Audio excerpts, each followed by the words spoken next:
வணக்கம் நேயர்களே, இது ஷர்மிளா டாக்கீஸ். நான் உங்கள் டாக்டர் ஷர்மிளா. நம்ம நிதி அமைச்சருடைய கணவர் திரு பரக்கல பிரபாகர் அவர்கள் பேசின ஒரு வீடியோ சமூக வலைதளங்கள்ல வைரல் ஆயிட்டு இருக்கு. இந்த வீடியோ அவர் கடந்த வருடம் ஆகஸ்ட் 2024ஆம் ஆண்டு அவர் பேசினது. அதாவது நாடாளுமன்ற தேர்தல் முடிந்து ஒரு சில நாட்கள்ல அவர் பேசினது. அதுல அவர் முக்கியமா சொல்லக்கூடிய ஒரு குற்றச்சாட்டு என்னன்னா, தன்னுடைய கணிப்புப்படி 79 நாடாளுமன்ற தொகுதிகள்ல பாஜக எலெக்ஷன் கமிஷன் ஆஃப் இந்தியாவோட சேர்ந்து தேர்தல் முறைகேடுல ஈடுபட்டிருக்குது.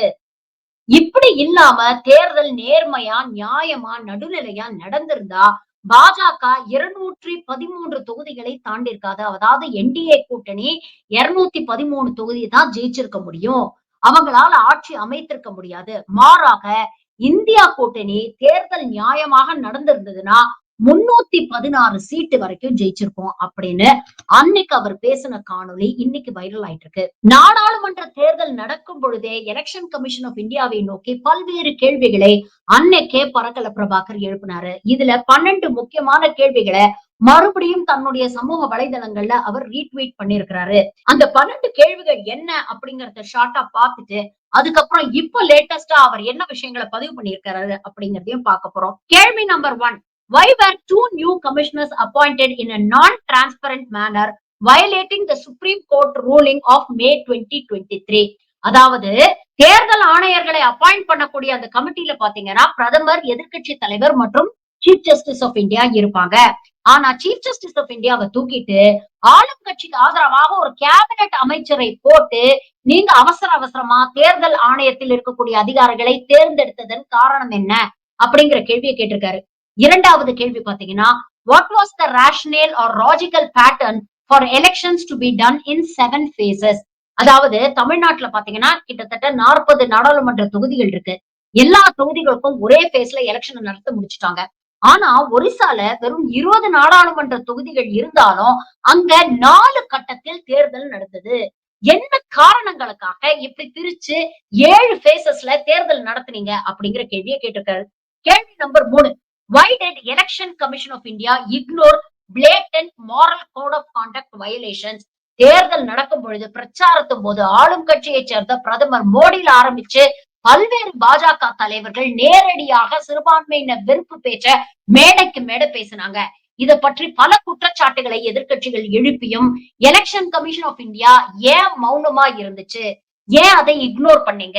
அதே மாதிரி எதிர்க்கட்சிகளுடைய அக்கௌண்ட ஃப்ரீஸ் பண்றதுல ஆரம்பிச்சு ஒருதலை பட்சமாக ஆளும் கட்சிக்கு ஆதரவாக நீங்க ஏன் செயல்பட்டீங்க அப்படிங்கிற கேள்வியை கேட்டிருக்காரு. கேள்வி number 4. Why was end-to-end verifiability of EVMs not ensured? தேர்தல் வாக்குப்பதிவு இயந்திரங்களில் ஏன் நீங்க end-to-end verifiability என்ஷூர் பண்ணல? இப்ப கூட விவிபேட் ஸ்லிப்ஸ் எங்க அப்படின்னு கேட்டா அதை தர மறுக்கிறது எலெக்ஷன் கமிஷன் ஆஃப் இந்தியா. ஒட்டுமொத்த ப்ராசஸும் நேர்மையா நடக்கணும் அப்படிங்கறத வெரிஃபை பண்ண வேண்டியது, உறுதி செய்ய வேண்டியது உங்க கடமை. அதை ஏன் செய்யல அப்படிங்கிற கேள்வியை எழுப்பியிருக்காரு. கேள்வி number 5. Why were no constituency wise figures released for phase 2 of the election? நான் சொன்ன மாதிரி எலெக்ஷன் 7 கட்டங்கள் நடந்தது. ஆனா இரண்டாவது கட்ட வாக்குப்பதிவுகளோட டீடைல்ஸை எலெக்ஷன் கமிஷன் வெளியிடவே இல்லை. இதற்கான காரணம் என்ன? முதல் 2 பேசஸ்ல பாஜக பின்தங்கி இருக்கு அப்படிங்கிறது தான் காரணமா? இல்ல இதை வெளியிட்டுட்டா நாளைக்கு அதுல மேனிபுலேஷன் பண்றதுக்கான வாய்ப்புகள் இல்லாம போயிடுமோ அப்படிங்கிறதுக்காக நிறுத்தி வச்சீங்களா அப்படிங்கிற கேள்வியை அவர் கேட்டிருக்காரு. கேள்வி number 6. How does the Election Commission of India explain a 4,65,46,885 vote discrepancy amounting to about 85,000 votes per constituency between the initial and the final voting numbers? Vote for Democracy அப்படிங்கிற அமைப்பு தெளிவாக இதை பற்றி ஒரு சர்வே நடத்தி கிட்டத்தட்ட 79 தொகுதிகள்ல எலெக்ஷன் போன ஓட்டுக்கும் ஃபைனலா இவங்க ரிலீஸ் பண்ண ஓட் நம்பர்ஸ்க்கும் ஏகப்பட்ட வித்தியாசங்கள் இருந்தது. கிட்டத்தட்ட 5 கோடி வாக்குகள் அதிகரித்திருக்கிறது. அப்படின்னா ஒரு தொகுதிக்கு சராசரியா பாத்தீங்கன்னா 85,000 வாக்குகள் அதிகமா போல் ஆயிருக்கிறதா எலெக்ஷன் கமிஷன் சொல்லுது. இந்த டிஸ்கிரிபன்சிக்கான காரணம் என்ன? நீங்க எலக்ட்ரானிக் ஓட்டிங் மிஷின்ல தான் ஓட்டை பதிவு பண்றீங்க. அப்ப பதிவு பண்ண ஓட்டு தானே ஃபைனல் நம்பர்ஸ்ல ரிஃப்ளெக்ட் ஆகணும். இப்படி 5 கோடி வாக்குகள் எப்படி அதிகமாச்சு அப்படிங்கிற கேள்வியை எழுப்பியிருக்காரு. கேள்வி நம்பர் 7.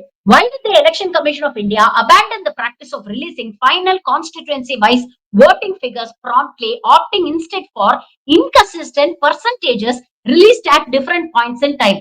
அதாவது ஃபைனல் voting numbers அப்சல்யூட் நம்பர்ஸா வெளியிடாம பர்சன்டேஜ் ஆஃப் vote poll அப்படின்னு எலெக்ஷன் கமிஷன் ஆஃப் இந்தியா வெளியிட்டது. இது புதிதாக நாடாளுமன்ற தேர்தல்ல எலெக்ஷன் கமிஷன் ஆஃப் இந்தியா கடைபிடித்த நடைமுறை. அப்சல்யூட் நம்பர் ஆஃப் ஓட்ஸ் எவ்வளவு பதிவாச்சு அப்படிங்கிற தரவுகளை வெளியிடாம ஏன் பர்சன்டேஜா வெளியிடுறீங்க? இதற்கு பின்னால் இருக்கக்கூடிய சூட்சமம் என்ன அப்படிங்கிற கேள்வியை எழுப்பியிருக்காரு. கேள்வி number 8. Why was there a delay of an average of 5 days after voting before final figures were released? ஒரு மாநிலத்துல ஒரு கான்ஸ்டிடுவன்சில தேர்தல் நடந்து முடிஞ்சிருச்சுன்னா எத்தனை வாக்குகள் பதிவாகி இருக்கு அப்படிங்கறத அன்னைக்கு ஈவினிங்கே, இன்னைக்கு நாம டிஜிட்டல் இந்தியாவை வாழ்ந்துட்டு இருக்கோங்க, அன்னைக்கு ஈவினிங்கே வெளியிடணும், இல்ல குறைஞ்சபட்சம் அடுத்த நாளாவது நீங்க வெளியிட்டு இருக்கணும். ஆனா எதற்கு 5 நாட்கள் எடுத்துக்கொண்டீர்கள் அப்படிங்கிற கேள்வியை கேட்டிருக்கிறாரு. கேள்வி number 9. Why was Form 17C for each booth not made public? இது ரொம்ப முக்கியமான ஒரு கேள்வி. Form 17C அப்படிங்கிறது ஒவ்வொரு பூத்லயும் இருக்கக்கூடிய பூத் ஏஜென்ட் எத்தனை வாக்குகள் பதிவாச்சு அப்படிங்கறத நோட் பண்ணுவாங்க. அதுல அங்க இருக்கக்கூடிய போலிங் ஆபீசர் மீண்டும் அதை அட்டஸ்ட் பண்ணி கையெழுத்து போடுவாரு. இதுதான் முக்கியமான ஒரு டாக்குமெண்ட். இதை வச்சுதான் எத்தனை வாக்குகள் பதிவாயிருக்கு, எலெக்ஷன் கமிஷன் வெளியிட்டு இருக்கக்கூடிய தரவுகள் சரியாக இருக்கிறதா அப்படிங்கறத பொலிட்டிக்கல் பார்ட்டிஸ் கிராஸ் செக் பண்ண முடியும். இந்த ஃபார்ம் 17C தேர்தல் கமிஷன் ஆஃப் இந்தியா வெளியிட மறுத்து விட்டது. இந்த ஃபார்ம் 17C வெளியிட வேண்டியது ஜனநாயக கடமை. இந்த ஃபார்ம் 17C வெரிஃபை பண்ற அதிகாரம் ஒவ்வொரு பொலிட்டிக்கல் பார்ட்டிக்கு இருக்கு. அப்படி இருக்கும் பொழுது இதை ஏன் வெளியிடவில்லை அப்படிங்கிற ஒரு கேள்வியை கேட்டிருக்கிறாரு. Question number 10. In 538 of the 542 constituencies where voting happened, there was a mismatch between the votes counted and the votes cast. What is the explanation? அதாவது 542 தொகுதிகள்ல 538 தொகுதிகள்ல voting நடந்தது.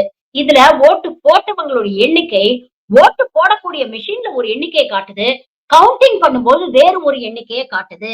இந்த மிஸ்மேட்சுக்கு என்ன காரணம் அப்படிங்கிற ஒரு கேள்வியை அவர் கேட்டிருக்கிறாரு. கேள்வி number 11. The ECI in response to an RTI application claimed no information on returning officers who conducted the election. Election Commission of India or another agency. Returning officers பத்தி எங்களுக்கு தகவல் கொடுங்க, அவங்களோட நாங்க வெரிஃபை பண்ணணும் அப்படின்னு ஆர்டிஐ அப்ளிகேஷன் போட்டா returning officers யாரு அப்படிங்கறதை வெளியிட எலெக்ஷன் கமிஷன் ஆஃப் இந்தியா மறுத்து விட்டது. இந்த ஒளிவு மறைவு ஏன் அப்படிங்கிற ஒரு கேள்வியை கேட்டிருக்காங்க. கடைசியாக அவர் கேட்ட 12வது கேள்வி. Why has the Election Commission of India not replied to the citizens notice served on it dated July 19th, 2024, especially given the fact that overall Indian people's faith in the once august body is down to a worrying 28%. தேர்தல் ஆணையத்தின் மீது உங்களுக்கு எந்த அளவுக்கு நம்பிக்கை இருக்கு அப்படின்னு citizens notice அப்படிங்கிற ஒரு சர்வே நடந்த போது அதுல கிட்டத்தட்ட 28% பேர் தான் தேர்தல் ஆணையத்தின் மீது எங்களுக்கு இன்னும் நம்பிக்கை இருக்கு அப்படின்னு சொன்னாங்க.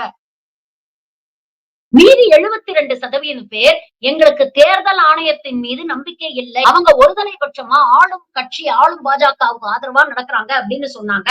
இதை பற்றி கேள்வி கேட்டு தேர்தல் ஆணையத்துக்கு கடிதம் அனுப்புறதுக்கு இந்த நிமிஷம் இந்த தேதி வரைக்கும் பதில் இல்லை. இது ஏன் அப்படிங்கிற 12 முக்கியமான கேள்விகளை கேட்டிருக்காரு. இந்த ஒட்டுமொத்த 12 கேள்விகளையும் நீங்க பார்த்தாலே தேர்தல் ஆணையத்துடைய ஆபீசர்ஸோட அப்பாயின்மெண்ட்ல ஆரம்பிச்சு தேர்தல் நடத்தக்கூடிய விதத்துல இருந்து தேர்தலுக்கு அப்புறம் கவுண்டிங் நடந்ததுல இருந்து ரிசல்ட்ஸ் வெளியிட்டது வரைக்கும் எந்த அளவுக்கு ஒருதலை பட்சமாக திருட்டுத்தனமாக உண்மையை மறைத்து ஆளும் கட்சிக்கு ஆதரவாக எலெக்ஷன் கமிஷன் ஆஃப் இந்தியா செயல்பட்டிருக்குது அப்படிங்கிறது நமக்கு தெரியும்.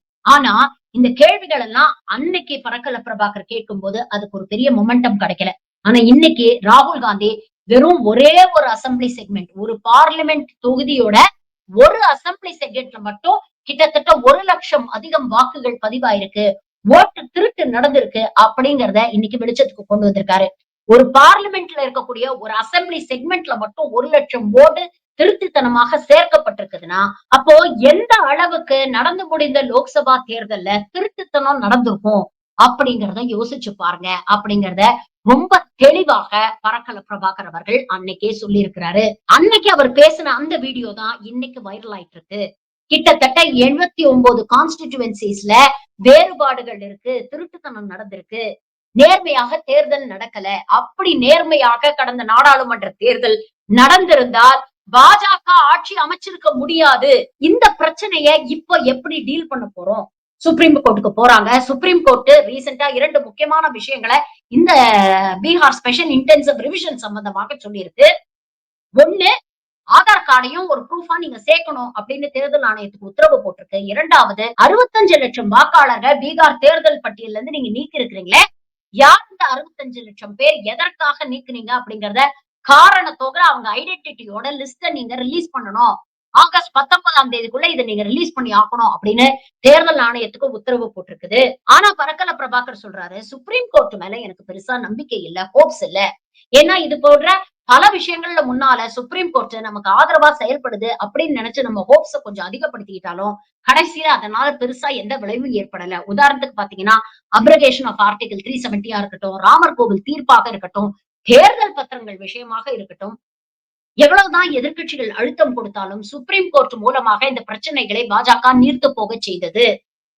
அப்போ இந்த விஷயத்துல என்னதான் அடுத்த கட்ட நடவடிக்கை அப்படின்னு கேட்கும்போது அவர் சொல்றாரு, ராகுல் காந்தியுடைய யாத்திரை இப்போ ராகுல் காந்தி ஆகஸ்ட் 17ஆம் தேதி முதல் தேஜஸ்வி யாதவோட கைகோர்த்து அவர் ஓட் அதிகார் யாத்திரான்னு ஒரு யாத்திரையை நடத்த போறாரு. இந்த யாத்திராவை பீகாரோட நிறுத்திடக்கூடாது. நாடெங்கும் எதிர்க்கட்சிகள் ஒன்றிணைந்து இந்த யாத்திரையை நடத்த வேண்டும். அப்பதான் மக்களுடைய குரலுக்கு இந்த அரசாங்கம் பயப்படும். அப்பதான் இதுக்கு ஒரு டெமோக்ராட்டிக்கா பொலிட்டிக்கலா நம்மளால ஒரு சொல்யூஷனை தேட முடியும். இதற்கான காரணமும் என்ன அப்படிங்கறத அவர் சொல்றாரு. இந்த பிரச்சனைய வெறும் கட்சிகள் சார்ந்து நாம பார்க்க கூடாது. பாஜக திருட்டுத்தனம் பண்ணி ஜெயிச்சிருச்சு, காங்கிரஸ் தோத்துருச்சு அப்படின்னு நம்ம பார்க்க கூடாது. ஒரு மிகப்பெரிய ஜனநாயக நாட்டுல 140 கோடி மக்கள் இருக்கக்கூடிய உலகத்திலேயே மிகப்பெரிய ஜனநாயக நாடான இந்தியாவுல ஒரு தேர்தல் நடக்குதுன்னா அந்த தேர்தல் நேர்மையா, நாணயமா, எந்த சார்பு நிலையும் இல்லாம நடக்கணும். நாம போடுற ஓட்டு நாம போட்ட கட்சிக்கு தான் போய் சேர்ந்தது அப்படிங்கிற நம்பிக்கை மக்களுக்கு ஏற்படணும்.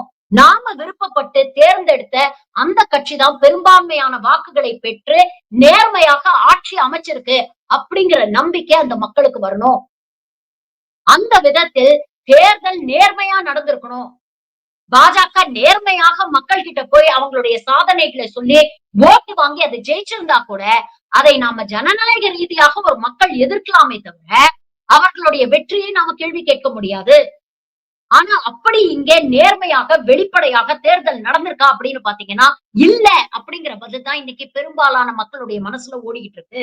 ராகுல் காந்தி குற்றச்சாட்டு எழுப்பினாரு. அப்ப என்ன சொன்னாங்க? தேர்தல்ல தோத்து போயிட்டாங்க, அதனால குற்றச்சாட்டு சொல்றாங்க அப்படின்னு.